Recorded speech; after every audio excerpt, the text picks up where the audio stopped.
All right, well, we'll go ahead and get started. We have a good group here. I just wanted to go ahead and welcome everybody to the DSA of Pittsburgh Speaker Series. Tonight, we have Meeka Caldwell, who is joining us. Super excited. I just wanted to introduce myself quickly in case you don't know who I am. I am Meredith Peterson. I'm the Executive Director here with the DSA of Pittsburgh. And we are excited. One of the things that we are offering here in COVID is a virtual speaker series. So, we are inviting individuals from the community as well as individuals like Meeka, who are, nationally known. So we're just really excited to have her here with us. So with that, I'd love to go ahead and introduce Meeka. So she is wife, mother, advocate, and author. Which is something that she has added here recently in the last year or two with her second book under her belt, which is so exciting. But in addition to that, she's also an advocate. So it's driven by deep passion and desire for change. As a mother of a baby boy with Down syndrome, Meeka quickly noticed a deafening silence around the needs of Black and Brown people within the disability community. What started out as speaking up for her own child has evolved into speaking out and becoming an advocate for the entire community. So with that, Meeka, I will go ahead and turn the mic over to you. Thank you so much for joining us tonight. That unmute always gets me. Thank you so much for having me. I always feel kind of like strange, like I don't like nationally known. It's all like still so shocking because I felt like that's why I put like I'm an advocate, an author, a mom. Like that's it. That's all. I'm just like every one of you who are trying to find the best way to raise your child, the best resources, the best doctors, the best everything. And I feel like we're just all in this together. So I love when I find communities like this, organizations that we can all have a conversation and talk about our experiences and share together. So I appreciate you having me. I consider it an honor whenever I get to talk to families. So thank you, thank you, thank you so much. So just a little bit about us. I'm trying to advance the slide. Hold on. Just a little bit about us. So this is our family. We are a blended family of 6 children. So our oldest, let me get these ages right. So our oldest is 24. We have 23. We have 20. Then 10, 9, and a 9 is about to turn 7 next week. So, what started out as just, oh, let's have another child. I got married in 2009 and we ended up having 3 more children. And I think 1 was planned. The rest of them was just like, oh, hey, let's just add to the bunch. But it has been an excellent journey of support with our family. I am in HR by trade. My husband's in IT. We have 3 big kids that are out the house. One of them is in college. My other daughter has her own business, and our son is still learning and trying to figure out what he wants to do. And then we have our little 3 that are in the house. So it's not as chaotic as it might look, just on the days that we all get together. Then it's a little bit busy. So that's like just a little bit about us. And then starting with our diagnosis story, like I said, when I was pregnant with Anian, it was brand new. It was like, oh, wow, we're having another baby. Okay, let's just do this journey. And it was one of those things where I had to go in for appointments because I was over 35, because I had a high risk pregnancy before. So I didn't think anything. I just thought, okay, let's take this test. Let's take that test. It is what it is. This is a routine for me. I had thought nothing of it. And honestly, when they told me that there was a 1 in whatever number chance they gave me about Down syndrome, I just brushed it off. I was just like, oh, okay. Because honestly, I had never seen a Black child with Down syndrome. So I was just under the impression that like there were none, and I had really no experience. So I wasn't thinking anything. I was just thinking, okay, well, it is what it is. I was 2 weeks into a new job and also 15 weeks pregnant when they ended up calling me on the phone after some blood tests and just said, and after amnio, I had chosen the amnio because the blood test came back. And I said, well, I just want to know. I'm a planner. I just wanted to know. So they gave me the diagnosis over the phone. I was at work. I remember answering the phone, and ironically, I worked for an organization that employed people with disabilities on government contracts. So I was just like, okay. I remember tears. I remember not knowing. I remember saying, like, I don't even know what the next step is. And so we went in, and I like to tell this diagnosis story because I feel like we all have been through something similar, just the way the diagnosis is given, just the way it's not positive.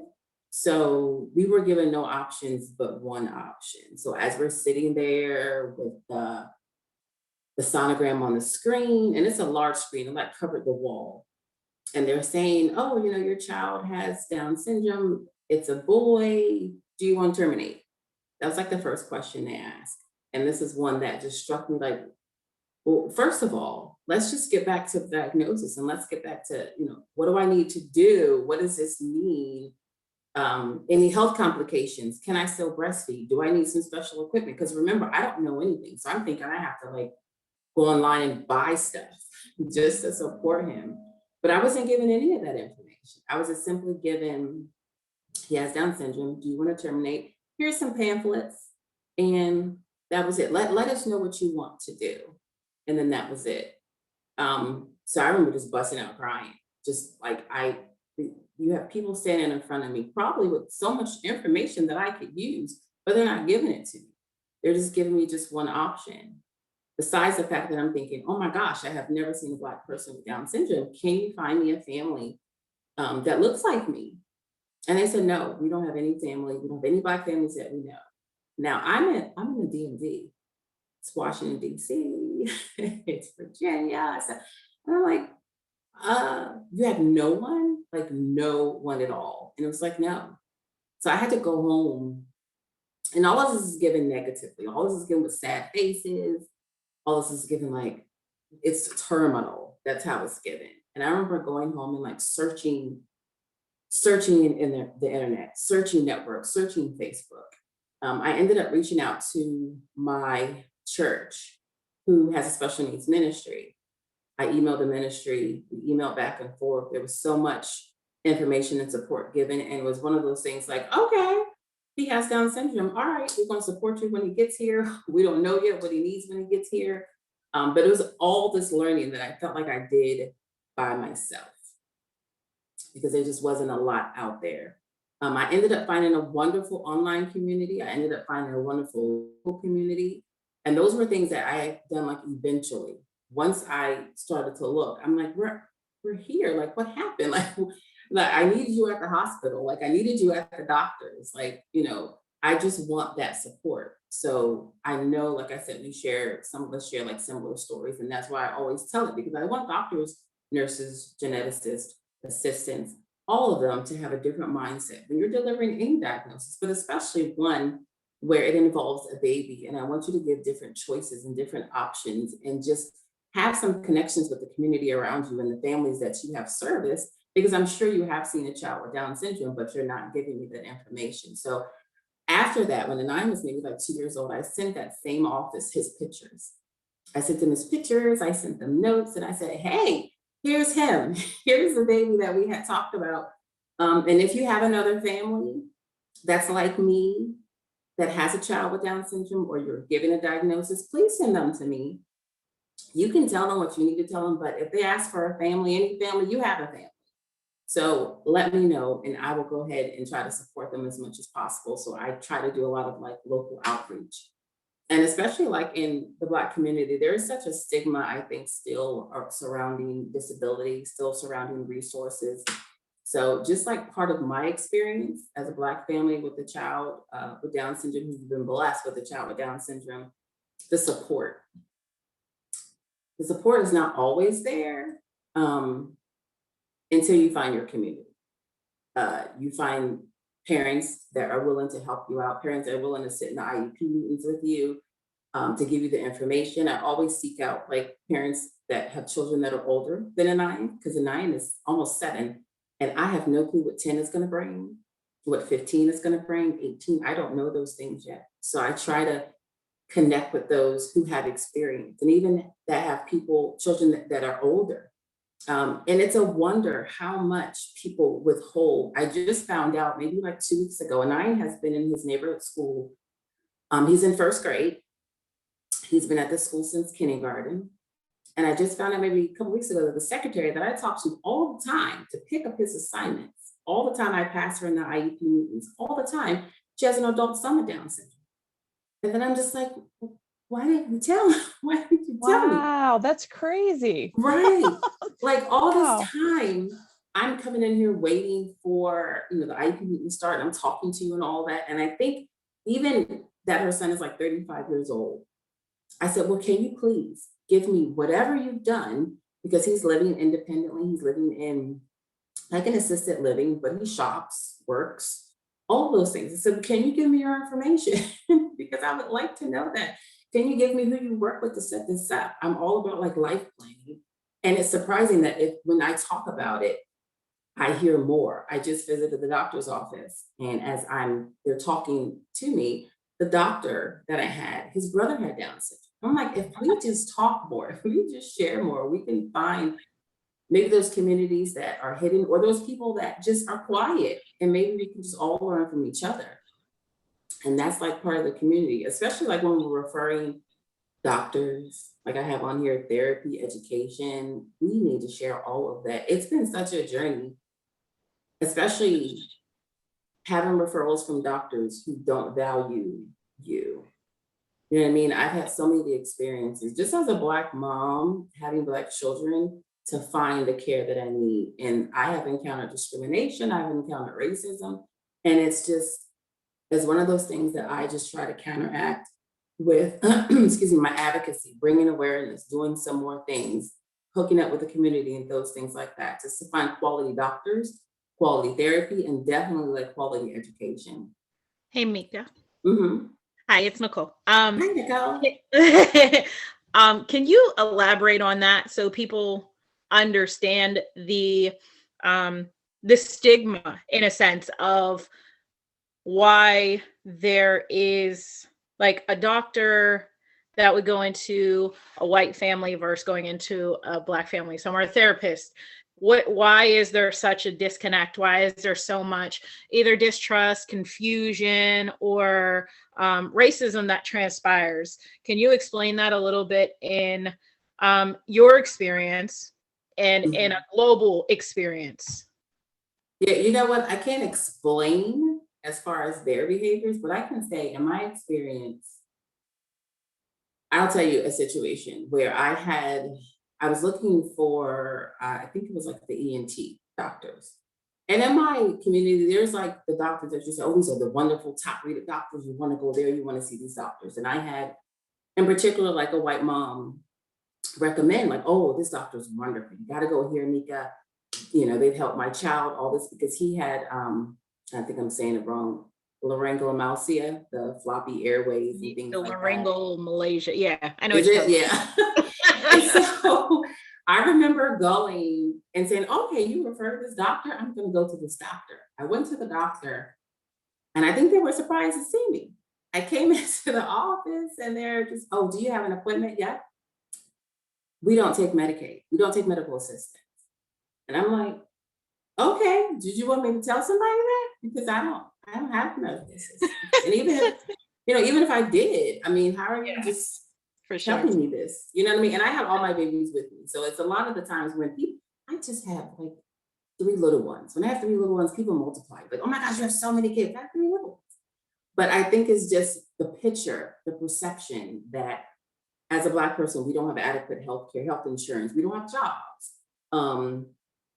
That we're needy, in need of something, and automatically you can't help me. And I remember going into the doctor like, okay, I'm gonna bypass this person. I still want my child to see the best doctor. And they looked at him and he said, well, you know what? I think he has, you probably don't know how to spell it. We're just like, what? Am I really going through this? But the thing is, sometimes it's very difficult because it's like, wait a minute, I want the answers, but I gotta go through this to get the answers. I got to go through this treatment to get the answers.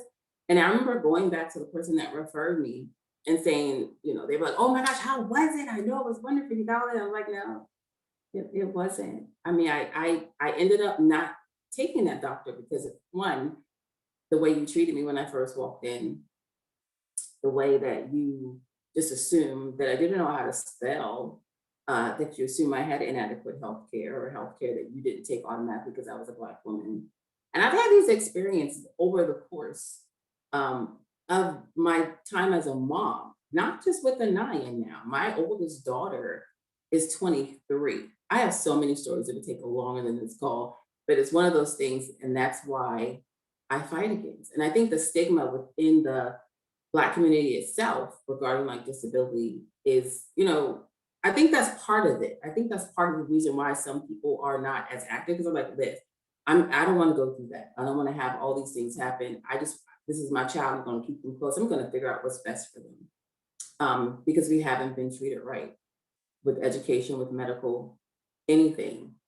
And the same with education. It's just such disparities that I can't even tackle them all, but I can just start with one thing at a time. So that's when I go in and I try to educate the doctors and eventually start speaking up. So when I do see a doctor with Anian or a therapist with Anian, and I can tell they're looking at me like, oh my gosh, you're so involved. Oh, you know this information or this and the other. I'm like, absolutely. And then I just go in about how my experiences as a Black mom with a child with Down syndrome has been.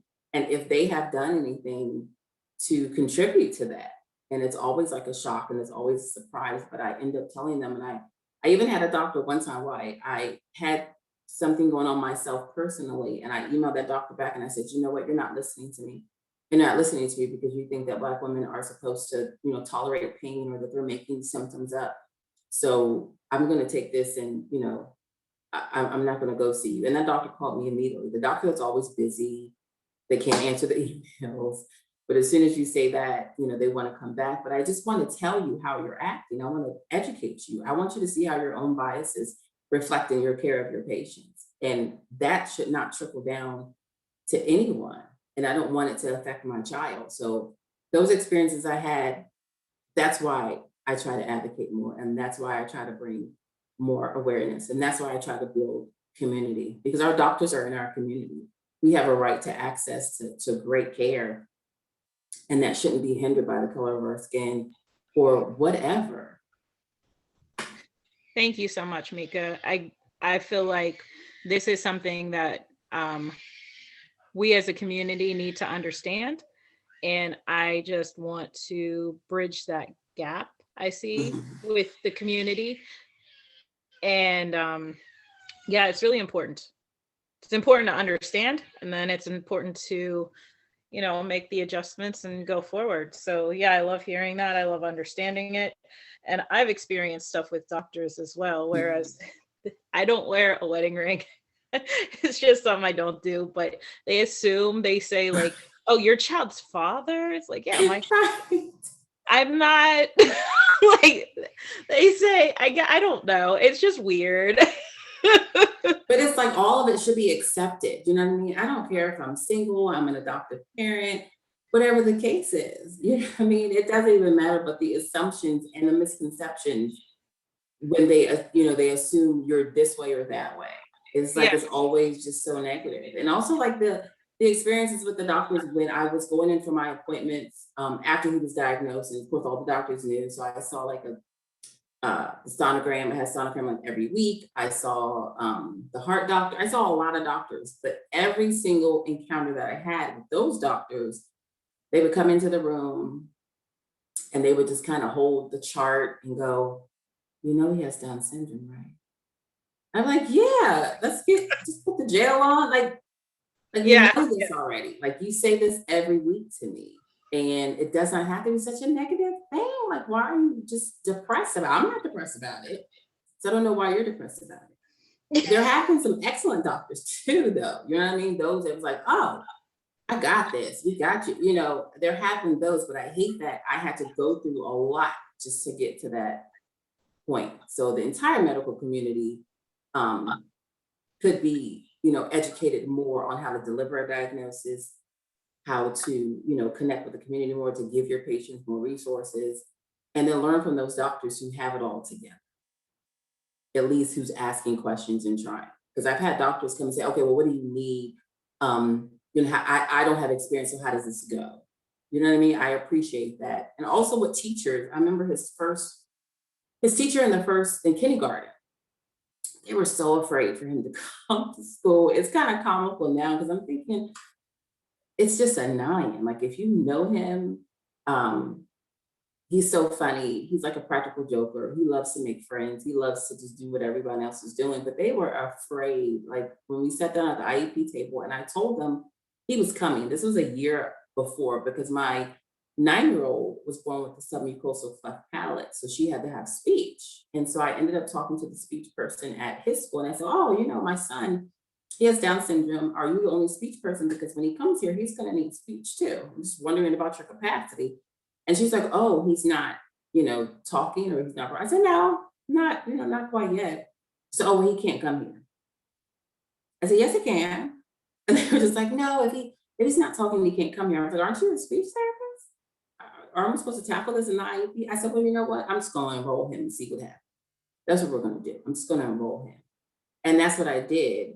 And I notified the principal, everyone's like, can we sit down? Because I don't want anything to happen. Can we just sit down before school starts? And we sat down and they were more concerned about his potty training than they were concerned about how they were going to teach him.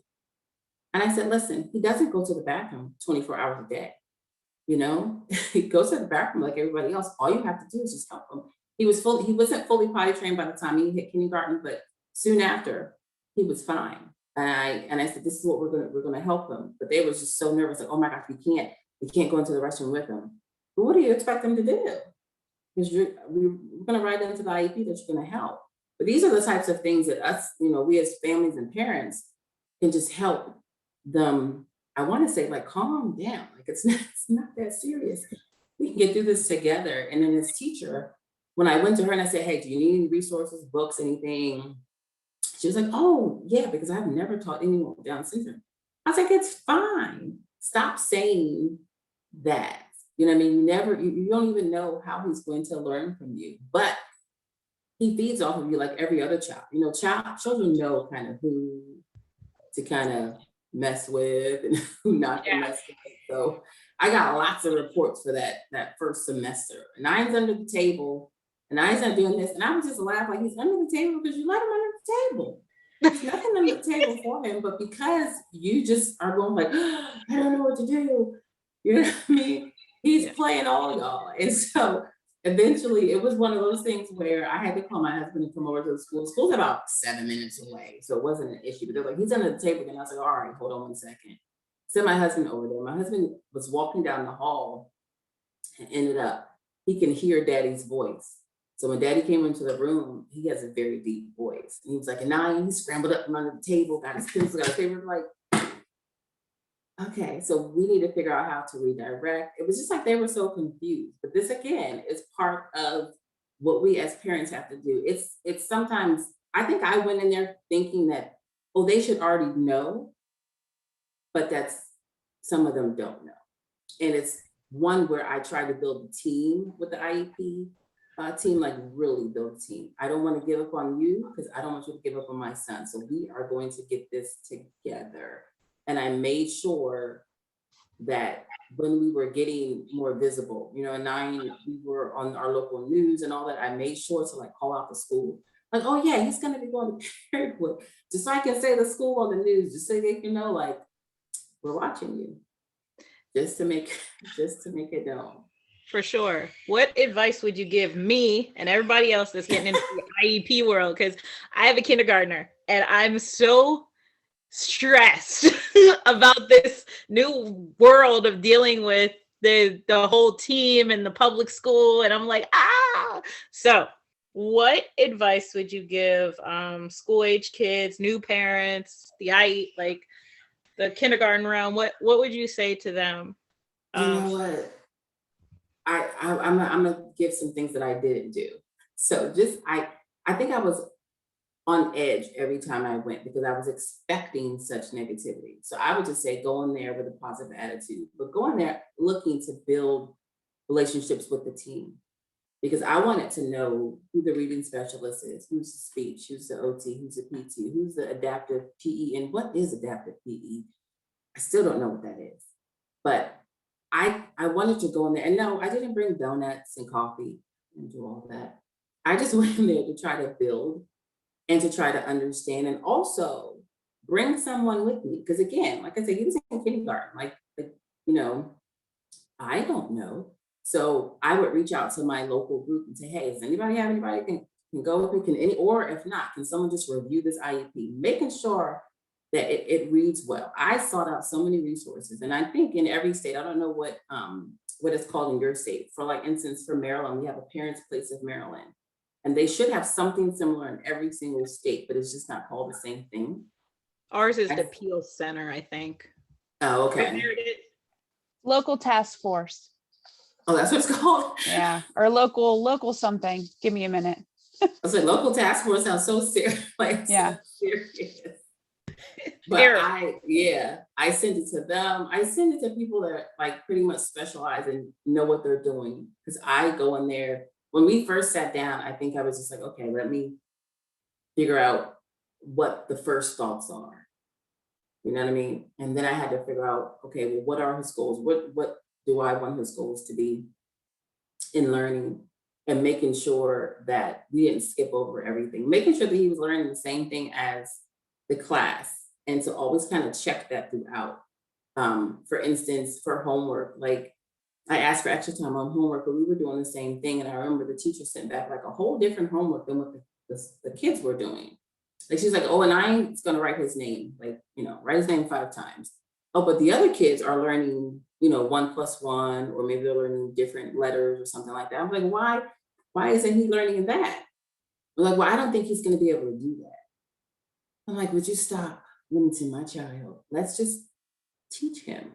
Let's just help him. And also I try to come in with different resources for them too. Like I would tell them, like, this is how he learns best. This is what he responds to. This is what he likes. This is how you're going to get him to be able to focus. So we have to give all the information we can about our children so they can learn how to service them better, because they're just knowing their children, but we're the experts on our children. So I would say go in there with a positive attitude, go in there trying to build connections with the IEP team. Feel free to speak out if something or someone is not really doing the right thing. Don't forget to seek out your local community for help with the IEPs, or someone just to come in and sit down, and always communicate those things. I try to stay on top of it with the teacher, with the team, try to see what he's doing. But it's not, I mean, it's going okay now. Virtual schooling is definitely different. I don't know another word for it, but it's just different. He is literally just doing his services, and then we have outside speech, and then he tried to do some work. But even then, everything on the computer, because when we went to online schooling and they were like, okay, now I got to do this. I said, now I don't know how to type.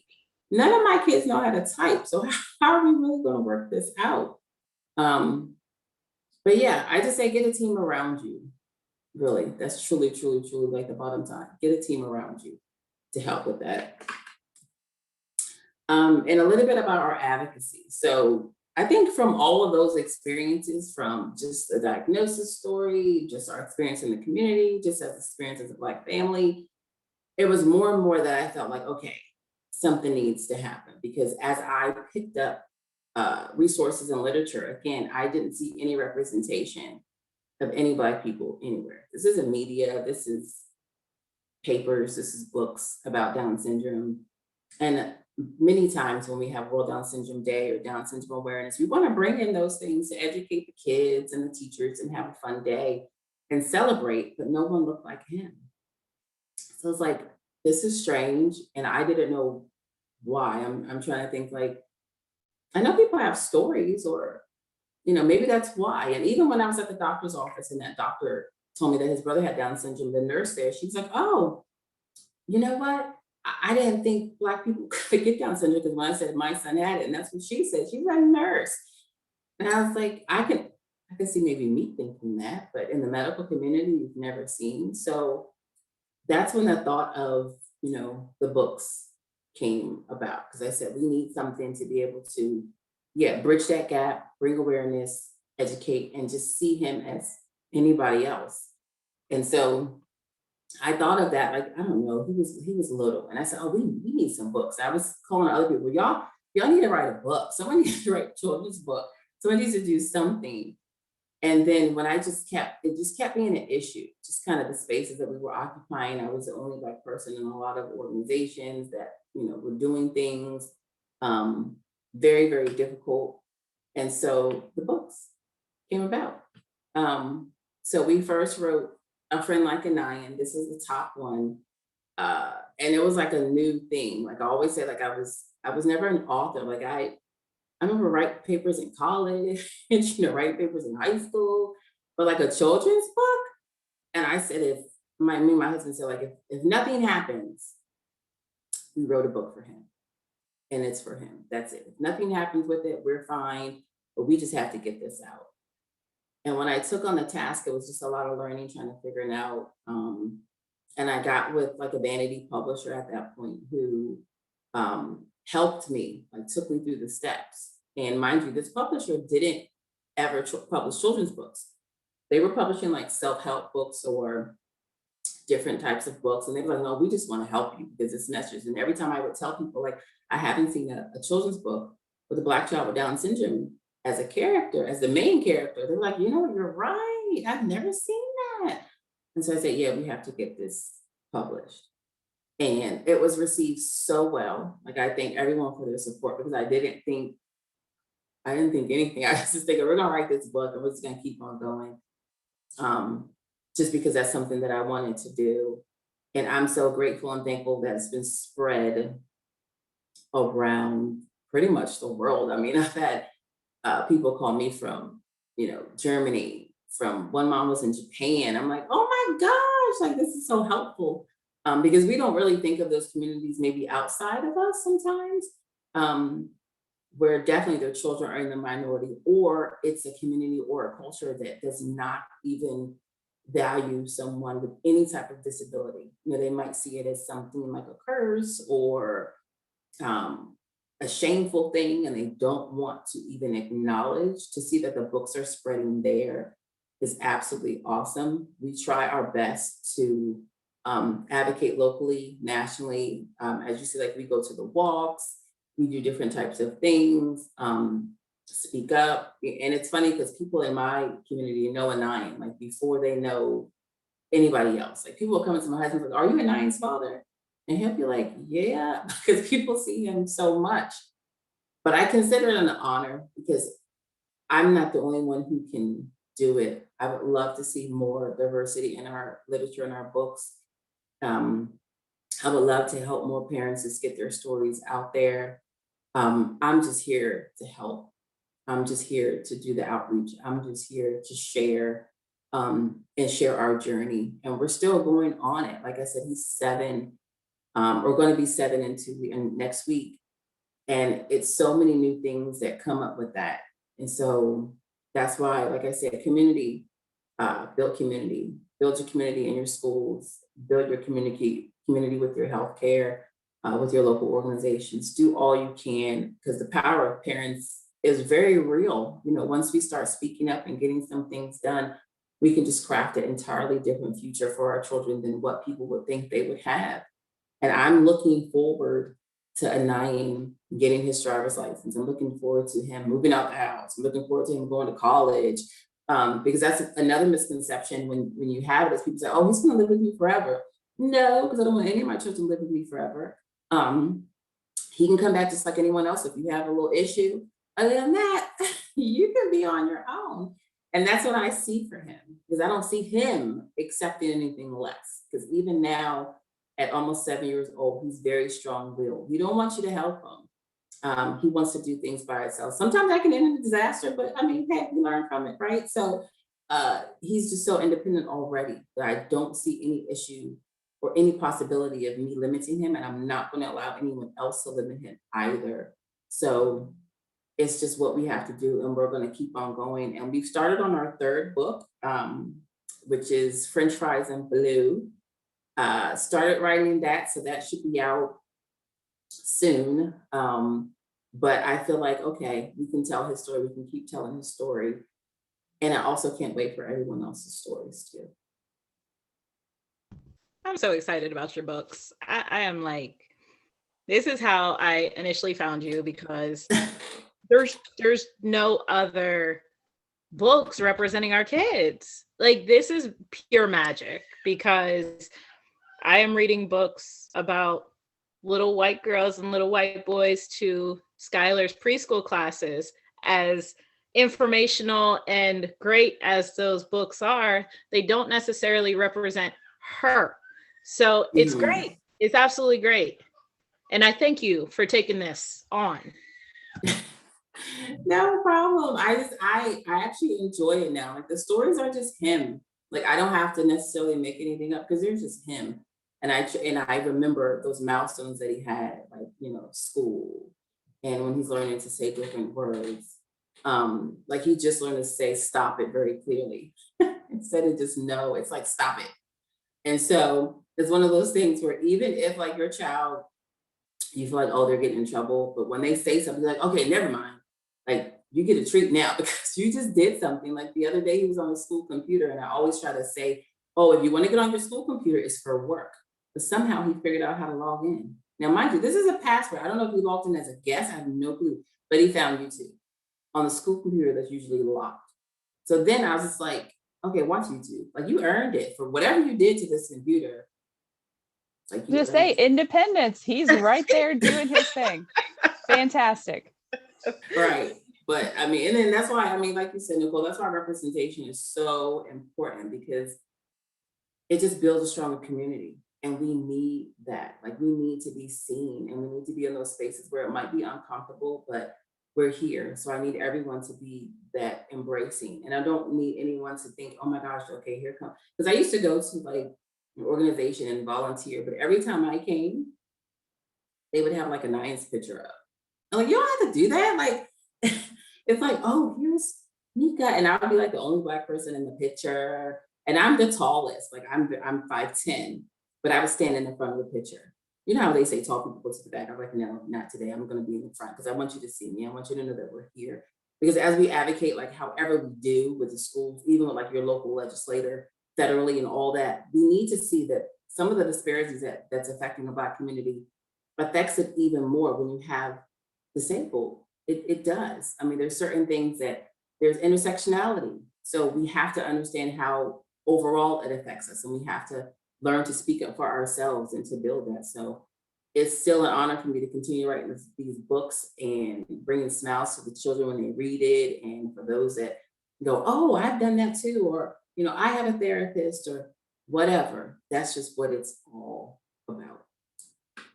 And I think I missed some stuff in the, did I miss anything in the chat? Because I wasn't looking, so sorry. So we can I'm go for watching. any questions. Yeah, Yeah. it's comments that people are, it's positive feedback. People agreeing with what you're saying. So it's fantastic. We really appreciate, hearing your story and just, a role model that you've started here. I mean, I think this is just fantastic and, opening the door to so many things. So what other questions does anyone have? Feel free to unmute yourself. It's casual here.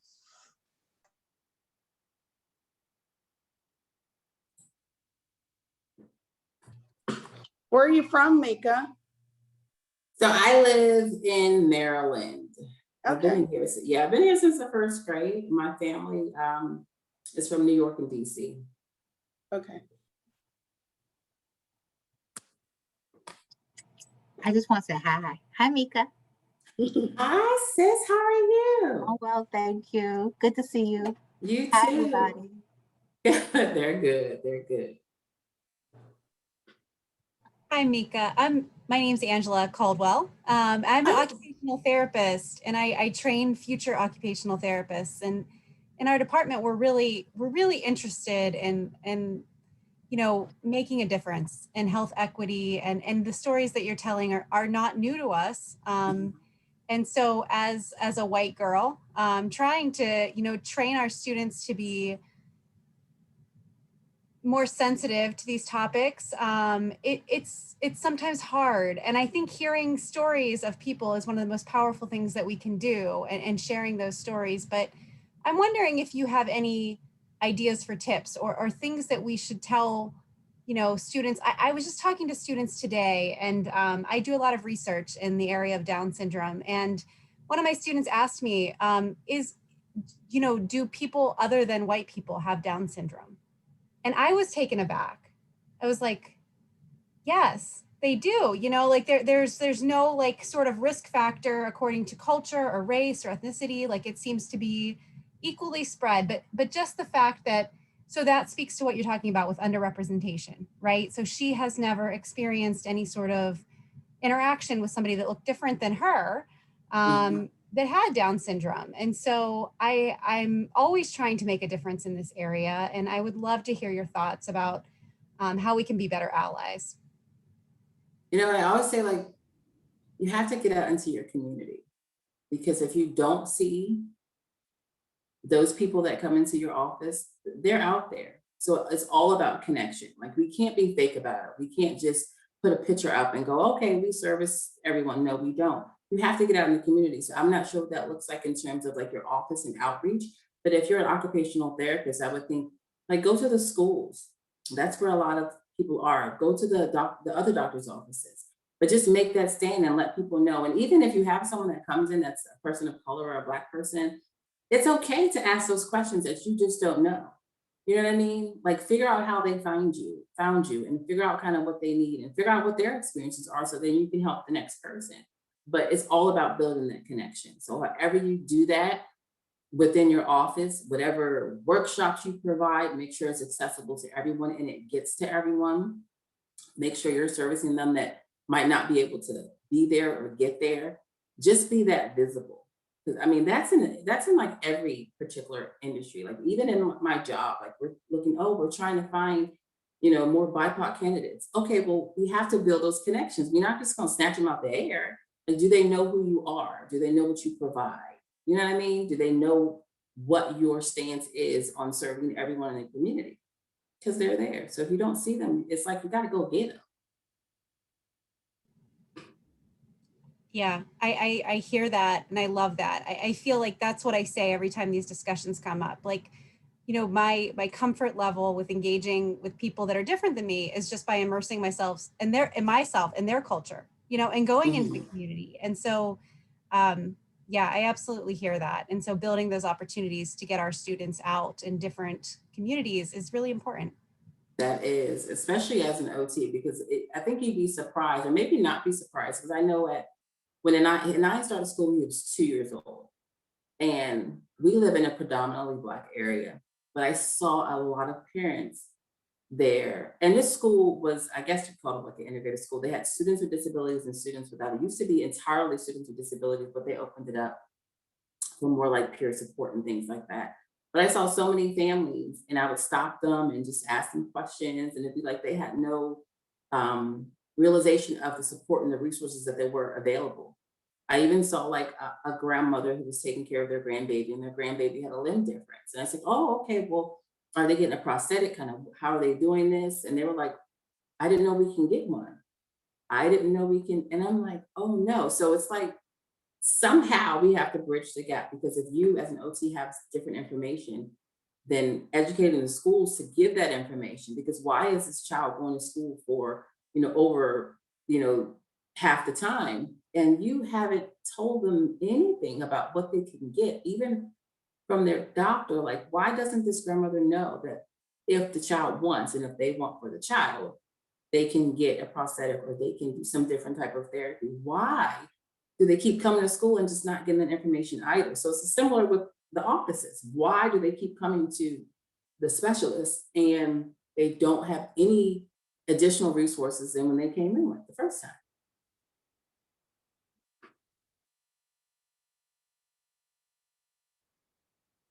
And then once you share, we'll all share.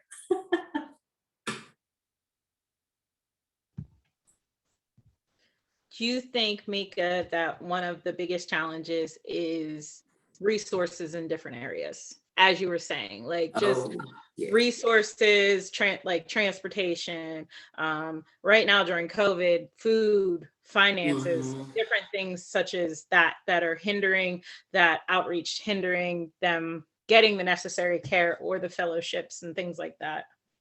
Yeah, I definitely think that. I know in my community especially, resources, they're here. But first of all, the resources have issues because the resources are so jumbled sometimes and no one can find the resources, right? Like when your child is born, like I remember when he was born, I guess his diagnosis or whatever was in some type of registry. I have no clue, but I got letters like from our state and all this. And I'm like, okay, well, what am I supposed to do with this? And what am I supposed to do with this? And but no one talks to each other. So that's an issue with the resources, right? So no one talks to each other. You're getting different information.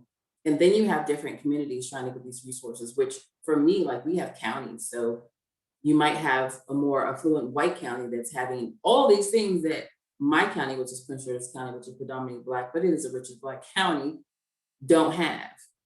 And we're trying to figure out why not? Like, where is it? And it's in, it's in the outreach, it's in the funding, and just Down syndrome overall, because we all know that Down syndrome is the most common occurring chromosomal abnormality, but we are the least funded. So that's an issue too. Why is the least funded? I have no clue. But those are ways that we can speak up. But definitely, communities are different. So it is transportation, it is funding, it is money, it is healthcare, it's all those things. And it's just a difference in the communities. I just find that. But it's like, I used to, like and I still do, I used to just go to different communities, go to different counties, and kind of just sit in and be like, well, what y'all have? Because I wanna bring that back to my county. So who's funding this? And I remember we had like a whole, I guess I want to say it was like a whole event, and they had all these vendors. I'm like, oh my gosh, all these vendors donated to your event, and this is wonderful. So then later on, when I was having something, I said, well, can I get the list of your vendors? Because if they've already donated, you know what I mean, but still, you might still have money for the year. And do you know, it was like pulling teeth just to get names. I'm like, can we share? Why can't we share? Like, all they're going to do is say no if they don't have the funds, but tell me how you got that. So it's like, we need to be where we're not usually at to get the information that we need to bring back to ours. But then we also need to partner with other communities that are doing things that we're not doing, just to see how it works and to ask for the help sometimes. I mean, that's just it. Because like I said, the resources are there. It's just sometimes we don't know. And there's always a team of people or one person who knows it all. So it's like trying to get to that person to get what you need. I feel like in the beginning, like I feel like I was like an infiltrator. Oh, let me sit on this meeting. Let me just say I'm gonna go just so I can see what's going on and bring that information back. But it's like, I don't want to do that secretly. I just want it all to work together. So if you have more money in your community, even if you're whatever, let's share it. Let's do something so we all have it. Because guess what? Our kids are the focus. Our kids, that's it. Yep, wholeheartedly agree. So we have a question or comment from D'Angela. A social issue. Social climate and police shootings. I don't know how to talk to her about if police are good. And as Black parents with a nonverbal disability piece, this is so incredibly important. And I was going to bring it up. It was on my list, but thank you so much. How do you formulate that actual conversation with our kids and, you know, with what's going on? Yeah, that's hard. I think I do more conversing with my girls and like with the older kids. And that's hard because it's like we see everything that's happening and we protest, and we have been together as a family protesting in DC. We try to give both sides of any story. We try to tell them, you know, you can welcome everyone until they show you different. I don't want them to have an already thought process about the police. I don't want to put like, oh, they're all bad.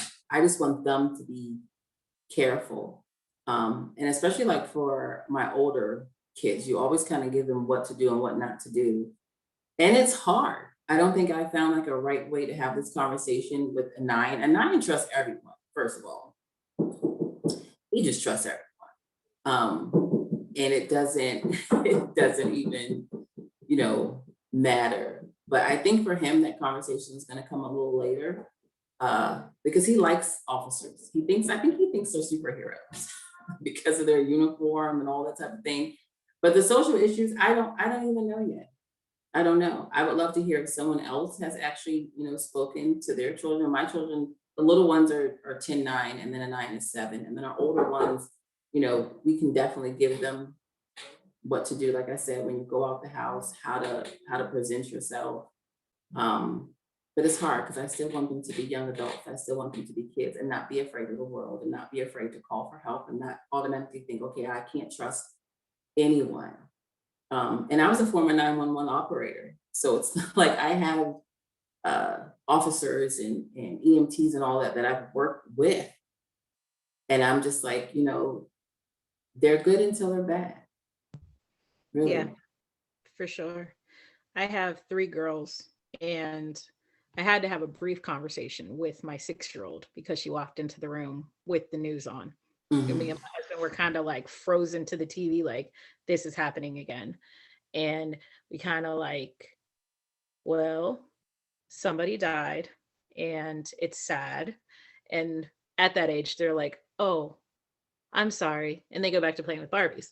But my stepson, that's 9, developed severe anxiety to the point where he has physical attacks when he sees a police car and certain things. So that's being dealt with therapy and different stuff like that. So it's sad what's happening in the community and what's happening in our homes. I haven't dealt with it on, as D'Angela said, in a nonverbal. I remember during the Mike Brown situation, like a day later, there was a man that had special needs wielding a knife, I believe, and he clearly had special needs, but he ended up dying, I believe, if one of you remember the story. But there's incidents like that within our community of the special needs world where the police aren't necessarily trained to deal with our community. So that's a whole conversation in itself. And the parents, Kim, I know that you have a son. I don't know if this is a conversation or you've thought about it. I don't know. It's very difficult. Well, my son is 9. I haven't had a conversation with him, but where I live in my small community, the police comes up and down the road quite often, at least twice a day. So I waved him down and introduced him to my son. So I thought that, maybe, especially with our kids being so young and nonverbal, it'd be hard to communicate, get that across to them versus having the police let them know, hey, you have a special needs you have a special needs child in your community that you need to be aware of. I even have a sign on my mailbox that says there's a special needs child inside that may not understand commands. So there's things, but I think we could start there with our local police, fire department, things like that. And also check with your local police, because I know here, it's not my county yet. This is the whole discrepancy between, kind of the communities. But in another county, you can actually register, I think it's called registration, your child with 911 services to let them know you have a child with autism, Down syndrome, nonverbal, non-mobile, all those things, so that when they get a call from your house, they already know that this person lives here. But see, that's the difference. This is in a different county. Yep. In my county, we don't have that. Yeah, I just posted Allegheny County, which is our largest, the main Pittsburgh area is in that county. So we do have a 911 special needs registry. So I would recommend, you do register your child with that. And it's nice because you are able to add additional information. In addition to this, you can also, like we were just talking about, introduce your child to, the local law enforcement as well when they are doing their rounds in your community.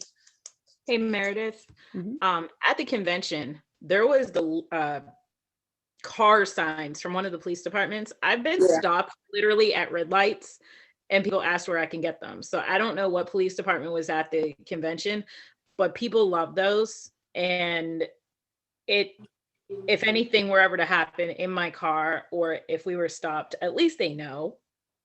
I think I got mine from the Down syndrome clinic from one of my appointments. That sign you're talking about. Or someone might be able to make you a sign too.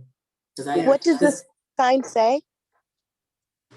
It's like a sign that says like there's a special needs person in the car, and it's like an emergency symbol or like a badge symbol, and it just tells them like they might not be able to communicate, things like that. So if they had to like hurry up and get them out the car in an accident or something, that they know that there might be a non-compliant or a non-verbal person in the car.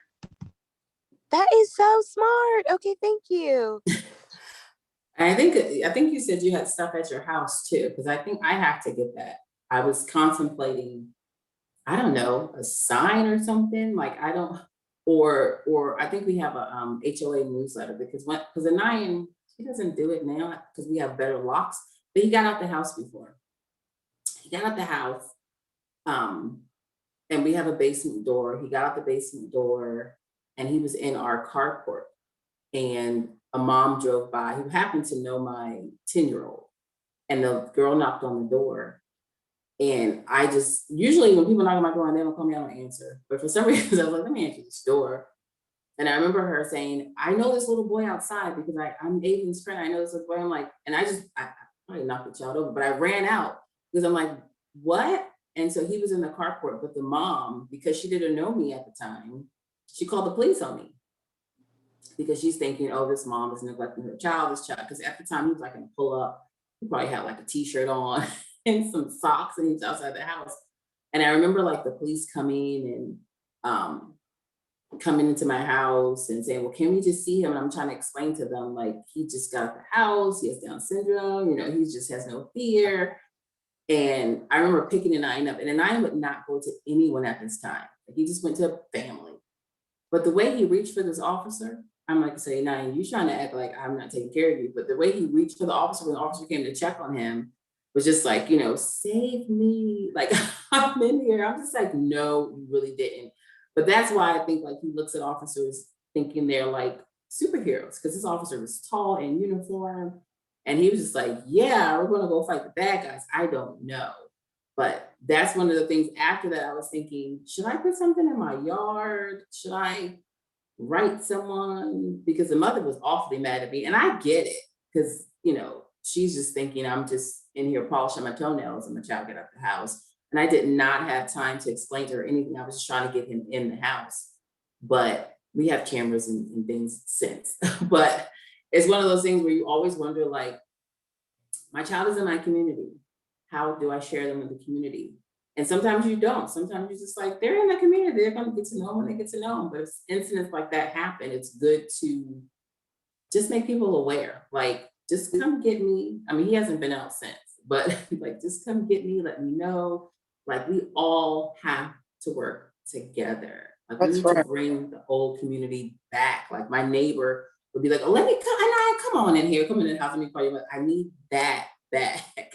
Instead of people calling the police on me. I also just posted for Allegheny County families as well. We have a program. It's called Project Lifesaver. So it is a free GPS tracker that you can put on your child. A lot of our kids will wear them around their ankle, so it just kind of fits right in their socks and it's not too cumbersome. I have seen some of our kids wear it as a bracelet, but that is also a free service if you do have an eloper.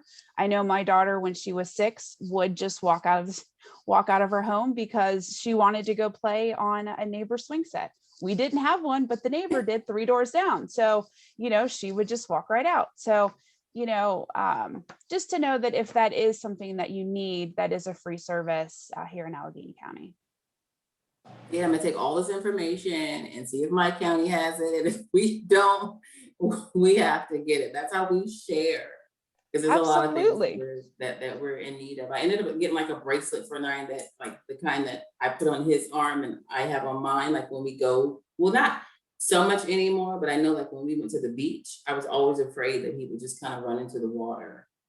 because it's water and he thinks he's a fish. So I don't think he gauged like this is the ocean, not the pool.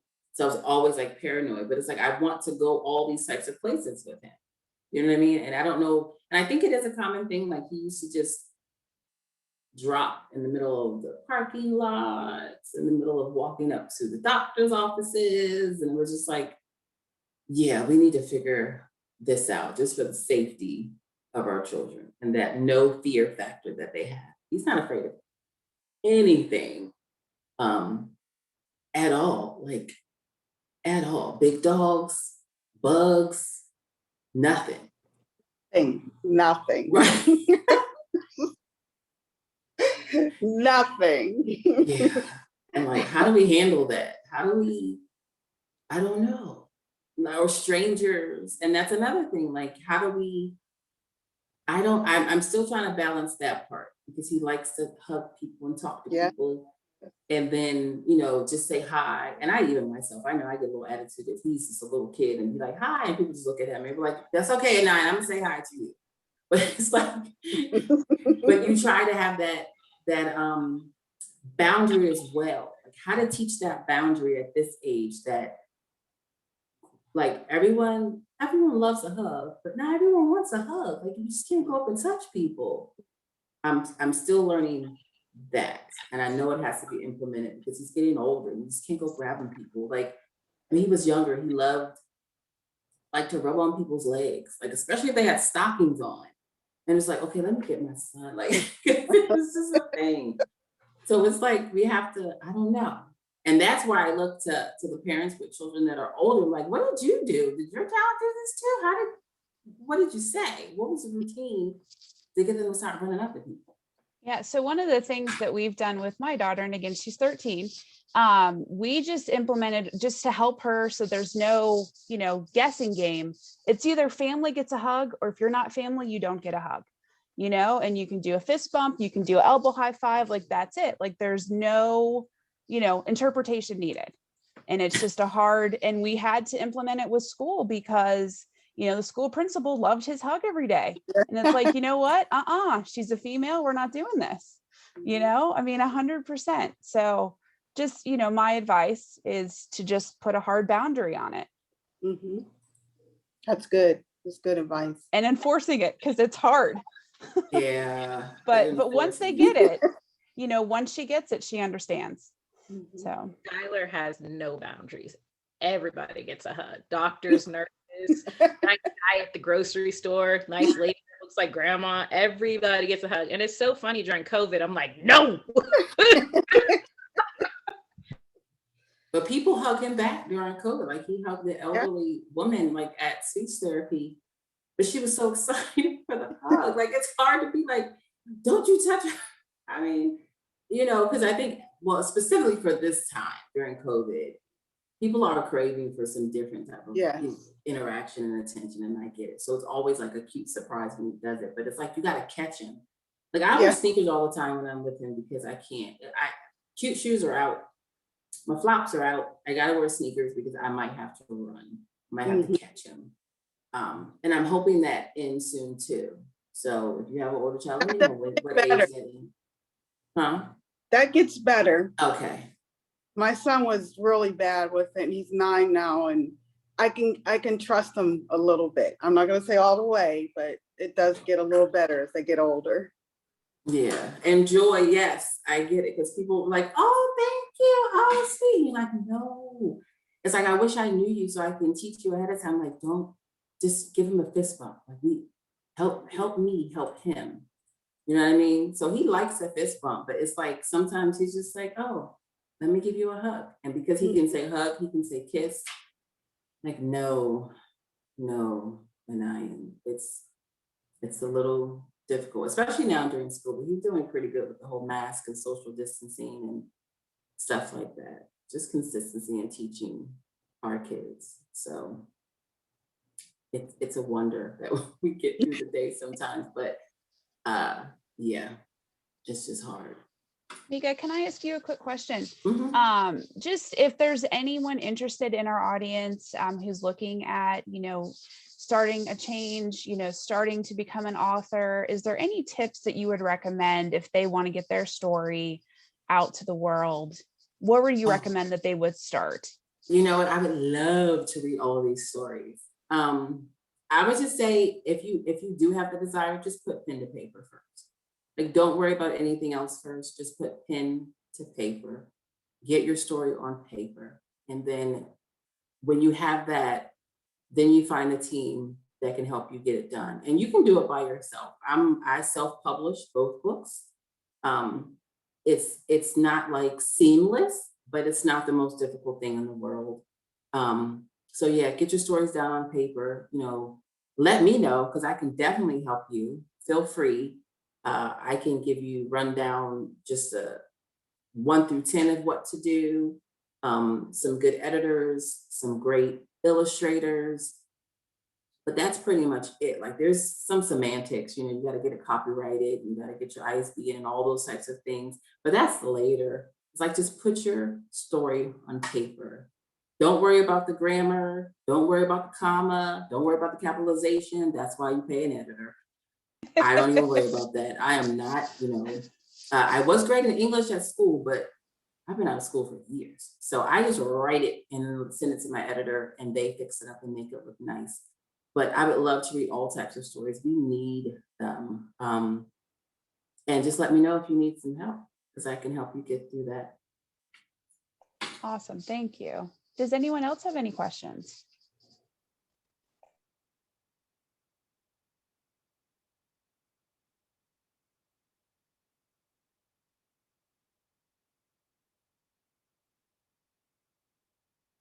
Oh, the Society of Children's Book Writers and Illustrators. That's good. See all this good information flowing?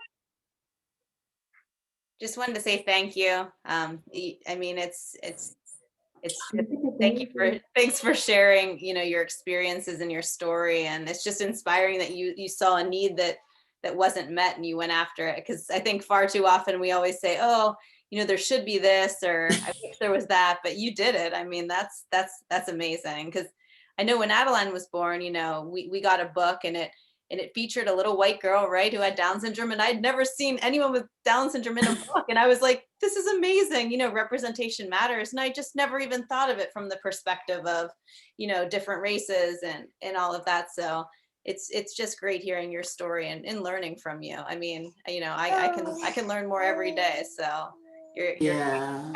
We all can. Thank you so much. How old is she? She's one. Oh, hi. See, she stayed up late today just to hear you. Oh, well, I hope she sleeps through the night. Does she sleep through the night? Usually. Okay. And Anian still wakes up every single, well, last night he did it. He wakes up usually every single night, and I still rock him to sleep. I have to, I don't know. It's funny because we still rock him. Not rock, but he still lays with me to go to sleep. Like, he knows, okay, once we lay down, this is his pillow. But he's getting so tall. So it's kind of like funny now, because my husband usually gets him out of bed, but he's so long. And we're like, how long are we going to keep doing this? It's been 7 years that we have held him and then put him to bed. And the mommy and me says, we're going to do this forever. But then my back says, we can't do this forever. Because he's tall and he's heavy. So I can't. But I'm going to miss it, though. Meeka, we may have just had this same conversation in our family connections group, the 6 to 12, about sleeping habits and whatnot. So we're all there. That means I can still rock him to sleep then. You can still rock him to sleep. You do you. That's the biggest thing, whatever is right. I'm just going to do some stretches, and I think I'll be it. Anybody else?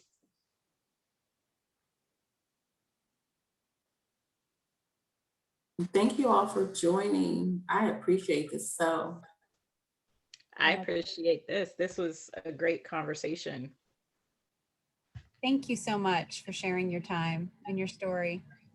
You're welcome. Absolutely. Thank you so much, Meeka. We really appreciate it. It was a pleasure virtually meeting you this evening and hearing your story and learning so much. So we appreciate it. And thank you all. Have a great evening. Thank you. Bye. All right, bye-bye.